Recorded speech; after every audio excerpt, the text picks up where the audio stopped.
Driver আমি গেলাম। আমার ছেলে নতুন গাড়ি কিনেছে, বাহ কি নরম গদি। একটু বসি তো। ওই দেখো বাবু গেটটা খুলে দিয়ে চলে গেছে। আরে আমি আছি ভেতরে, খোলো। খুলছে না কেন? আমি দম নিতে পারছি না।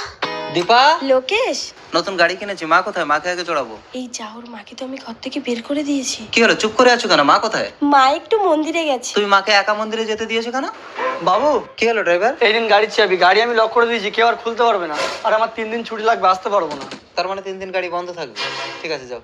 এই দীপা, এই না এই মোবাইলটার গাড়ির চাবিটা রাখো। আমি মন্দিরে গিয়ে মাকে নিয়ে আসি। বলো বলো বলো বলো। বাবুর মা চাবি?